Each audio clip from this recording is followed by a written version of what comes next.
We're back. Today, we're going to talk about envy and how to overcome it. I know a lot of us get affected by it, right? Me, you, mom, dad, family, everyone. And it's a weird thing because if you think about it, if you think about the human nature of it, it's mainly your friends or your family who you see winning and you get jealous of, right? The ones you care about, the ones you love. I know it's something that most of us feel guilty about, right? But it doesn't have to control us. It doesn't. I'm going to show you how to get rid of envy with insights from the Bible, like always, because I'm going to represent the Lord. I'm going to go into the science of it, and I'm going to give you some practical steps that can turn this emotion into something positive, right? But let's get right into it. I don't want to waste your time today. Let's understand where envy came from. It goes back to the Bible. One of the earliest stories, Cain and Abel, all right? They both made offerings to God, but God accepted Abel's and not Cain's. Instead of striving to grow, Cain left envy, let envy consume him, all right? He eventually leading him to commit murder. It's not about sibling rivalry. You see the envy in there. God liked Abel's gift better, so Cain felt jealous, right? We can also look at Genesis 37, Joseph and his brothers. Everyone knows that story, right? His brothers were so envious of him that they sold him into slavery. And it's a great example of how envy, if it's not treated right, it can lead into some of like the worst actions imaginable. We look and we watch a lot of mafia TV shows or crime shows, what have you. Sometimes it's about jealousy. Well, oftentimes it's about jealousy because they like to portray the world as a dog-eat-dog world, which I'm not going to sit here and I'm not going to debate you on what to do, all that jazz. I'm not getting into that today. But we see it a lot of times in business and things of that nature. I stab each other in the back, so you can go up. That's greed, that's envy, that's kicking in, and it's not a good thing. We can look at Proverbs 14:32. A heart at peace gives life to the body, but envy rots the bones. Okay? Bible warns us right there that envy not only destroys our spirit, but also impacts us physically. And studies show that envy can increase stress and wear down our mental resilience. I do have a video on stress, I think. But if I don't, we know stress can slowly kill you over time. There are multiple bad habits, bad, well, not bad habits, sorry, bad effects that come with stress, heart attacks, shit like that, man. So you really want to cure this. You really want to get down the cure of envy. We can also, well, right now we'll go into the psychology of it. Why do we even feel envy, right? Think about it. It's weird. You love your friends, you love your family, but when you see them win, you kind of feel disgusted by it. It starts with comparison. You know that famous saying, comparison is the thief of joy. I know a lot of athletes watch this channel.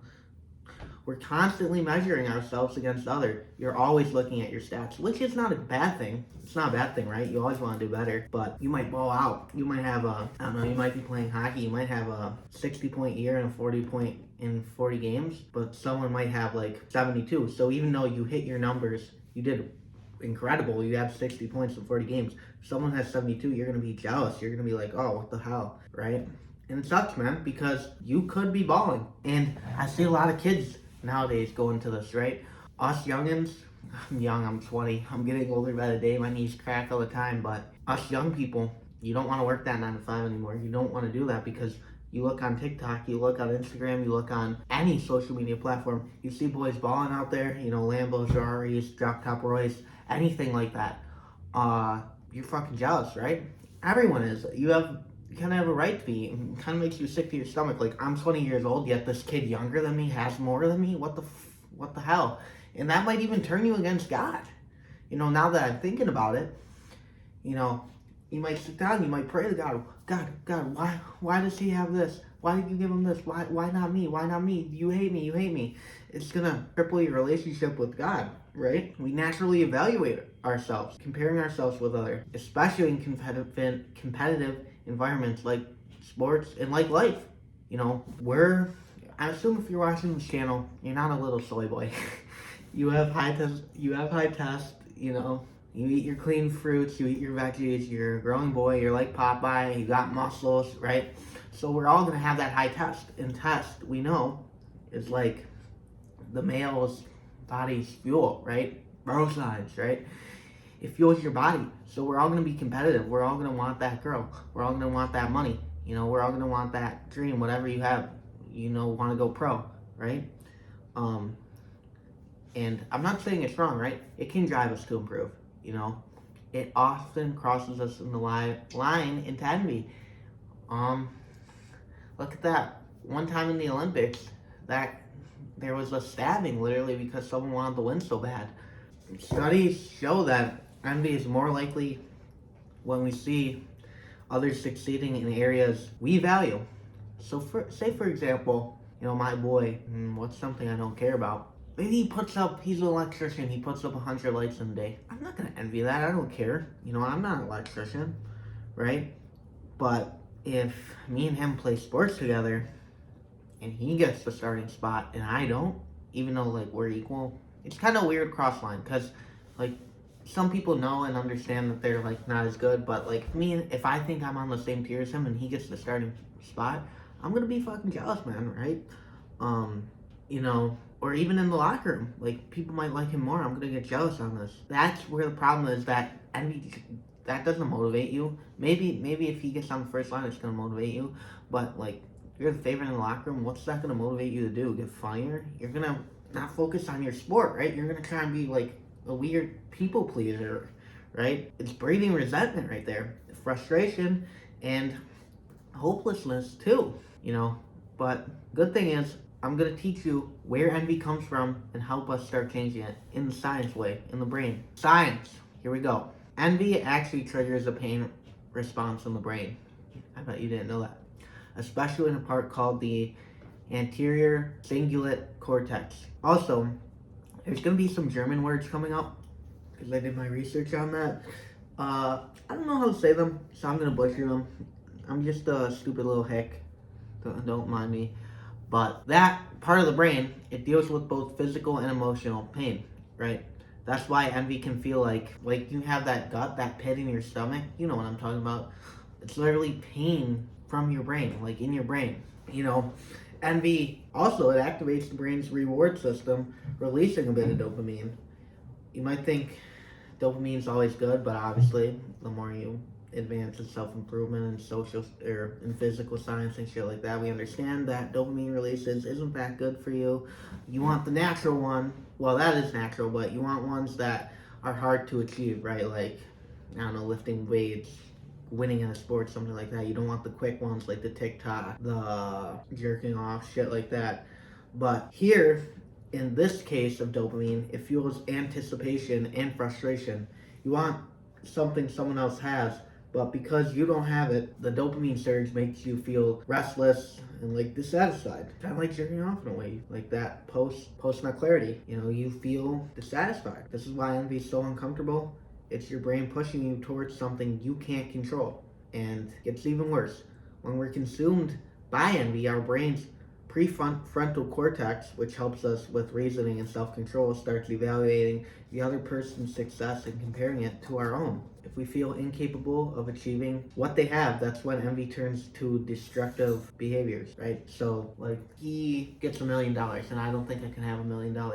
That's going to be destructive. So I might do something to mess with his business, his crime operation, or even him or his family, which causes him to lose $1 million, because then I don't feel so, what's the word I'm looking for here? So, not helpless, I don't feel on the same level as him. Now let's look at the concept called Mitfried. It's a German word, alright? While envy, or even Schadenfreude, I don't know how you spell it. If there are any Germans watching it, any German girls, that's my type, so come to my house right now. Come to my house. But no. If there are any German people watching, don't be mad at me, and maybe do a pronunciation check. I should have done it. I'm being ignorant, stupid ignorant American, but yeah. Alright. Feeling pleasure at someone else's misfortune gets most of the attention. Mitfried is the opposite. Mitfried is the joy we feel when others succeed. So when your boy eats, you're happy for him. When he eats, or when I eat, he's happy for me. That's Mitfried, whatever the fuck you want to call it. Alright? Imagine watching a teammate score a winning goal instead of thinking, I wish that was me.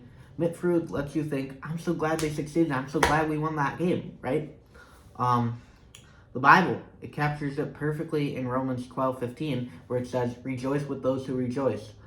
The mindset shift from competition to admiration does something powerful in the brain.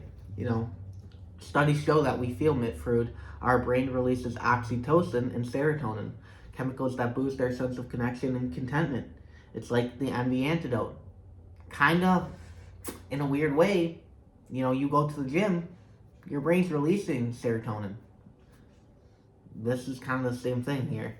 And what's even better is that Mitfruit, it releases dopamine in the brain's reward center. That shit we just talked about previously, right?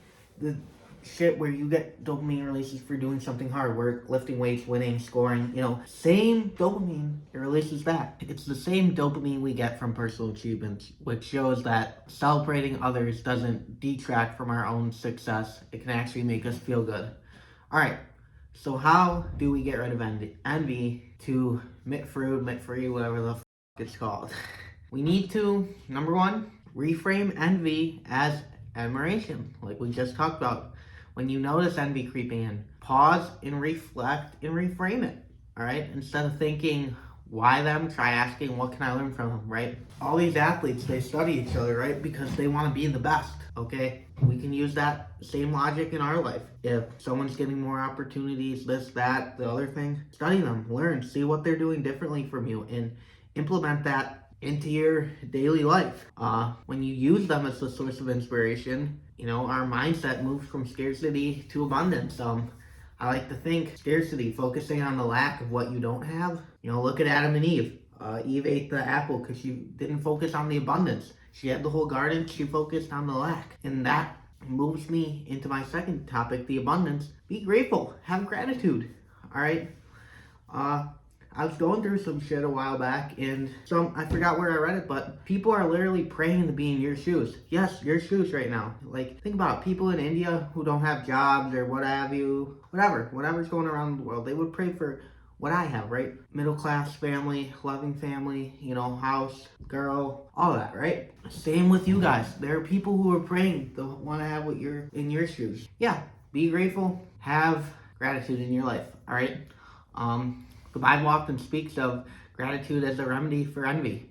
Keep a gratitude journal, or what I do, just journal and throw like a day, every day. Just journal something you're grateful for, whether it be food, water, shelter, family, what have you. Yeah, and maybe even write down people you're thankful for, and maybe their success, like you're thankful my friend got a new car, shit like that, right? This practice rewires our brain's reward centers, focusing more on what we have versus what we lack. And that's helped me out a lot because I've been doing gratitude journaling for about like a year now. And I don't really envy a lot of people anymore. Yeah, obviously, people like random on the internet, yeah, I do because I want that success. But like my friends, my family, I don't really envy them anymore. And that's not to say I'm better or anything like that. I don't want it to come off like that. It's just these practices which I've done, they've shaped me to be more Mitfruit or whatever you want to call it. But no, they've shaped me not to be envious of people.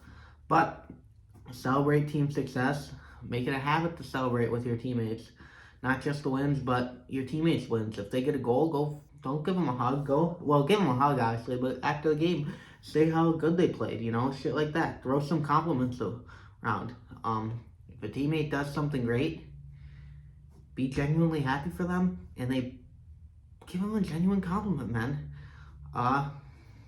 Like I said, their success contributes to the team's success.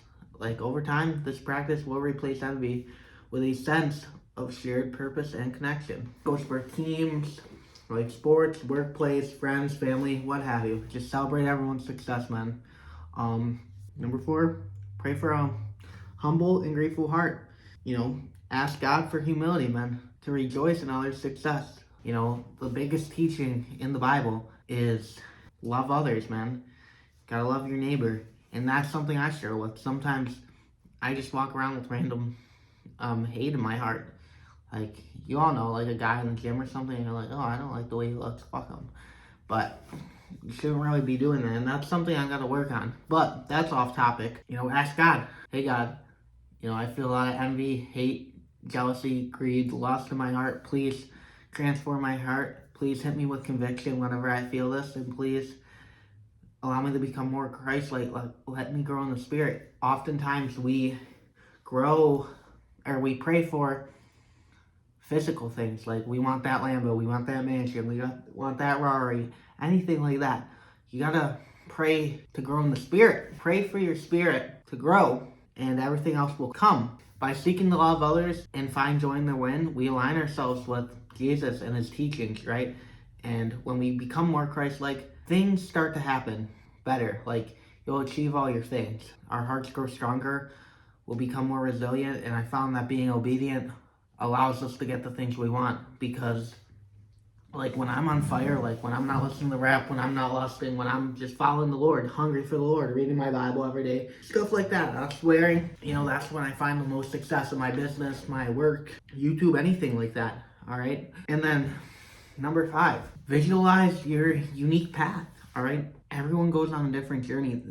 There's a ton. I can even look it up right now. There's a ton of people who didn't find success until they were older. I know you know some. We can look at Kurt Warner, for example. He didn't find success until he was like 30 something, and then he didn't join the NFL, and then he won the Super Bowl. Samuel Jackson, just looking this up, a quick little Google search, but he only became famous when he was 46. Everyone's journey is going to be different. I know, like, I keep going back to this, but I know there are people who are like 19 and younger than you finding success, but you're not. And you're like, what the heck, God? But everyone has a different journey, all right? Instead of fixating on someone else's achievements, refocus on your own goals. Zone in, lock in on your own path. God putting you on a path, he's putting you through stuff that he knows you can get through. He wouldn't put you through something that you wouldn't be able to get through. And also, if you're praying for greatness, he's going to have to put you through hard things. It takes time. That's all I have to say. But his timing is perfect. I know. Trust me on that. Visualization techniques also help. Meditating, vision boards, stuff like that. Picture your own journey, your own goals, and recognize that everyone's path looks a little different. When we trust in our journey, envy loses its grip. Alright, to conclude, envy is something we're all going to face, but it doesn't have to control us. Take in the wisdom from the Bible. Look at the psychology we talked about today. Take those few practical steps I just mentioned, and we can turn envy literally into admiration and fruit. But no, in all seriousness, remember, joy shared is joy doubled. And as athletes or students or whoever's watching this video, I just say athletes because I know that's my primary audience. We gotta lift each other up, whether in the gym community, your sports team, your competition, whatever. We all want to succeed, we all want to eat. Maybe not your competition, but your teammates, you definitely should be cheering your boys on, past and former and present. Did I say past, former, and present? Past, future, and present. Cheer those boys on. Cheer your family on. Cheer your friends on. Next time you feel envy, pause, pray on it, reflect, choose a different response. We all have the power to change. That's really it. If you found this helpful, subscribe. Instagram's in bio. I'm doing coaching. I can get you there faster. I can get you to your goals faster. I love to work with you and love to hear from you guys. And it's for free. I genuinely just want to help people out. Yeah, that's really all I got today, boys. I love you. I hope you enjoyed this video. I want to go more into psychology because I like that sort of stuff. And I think it's really cool to reflect on and learn about the human nature and things like that. But yeah, thank you guys. I love you. Peace.